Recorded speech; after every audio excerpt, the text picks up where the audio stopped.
তাহারা কুরাইশের একটি প্রতিনিধি দলের সঙ্গে হযরত মুয়াবিয়া রাদিয়াল্লাহু আনহুর নিকট ছিলেন। তখন মুয়াবিয়া রাদিয়াল্লাহু আনহুর নিকট সংবাদ পৌঁছিল যে আব্দুল্লাহ ইবনে আমর রাদিয়াল্লাহু আনহু বর্ণনা করিয়াছেন যে অচিরেই কাহাতান গোত্র থেকে একজন বাদশাহ হইবে। ইহা শুনিয়া তিনি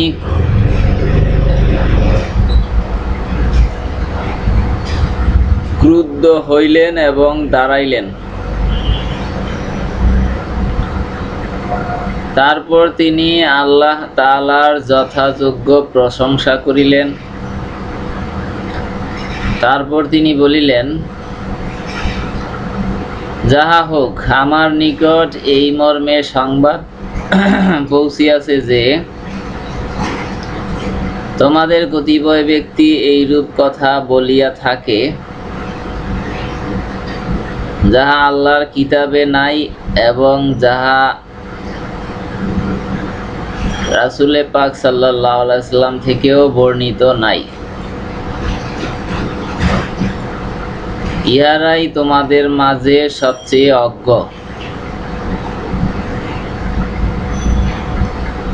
সুতরাং তোমরা এই সকল মন গড়া কথা থেকে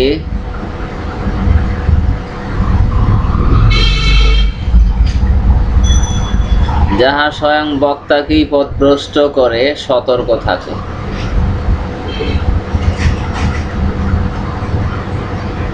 আমি নবী করিম সাল্লাল্লাহু আলাইহি ওয়াসাল্লামকে বলিতে শুনিয়াছি যে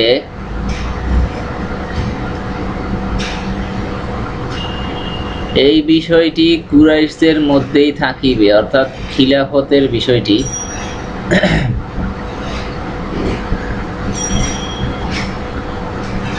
যতদিন তাহারা দ্বীনের উপর কায়েম থাকিবে।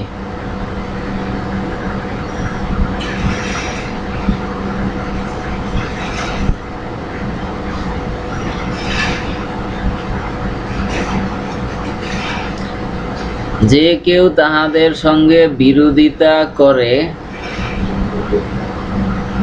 তবে আল্লাহ তাআলা তাহাকেই অধোমুখে নিপতিত করিবেন। আল হাদিস, বুখারী শরীফ, হাদিস নাম্বার 6654।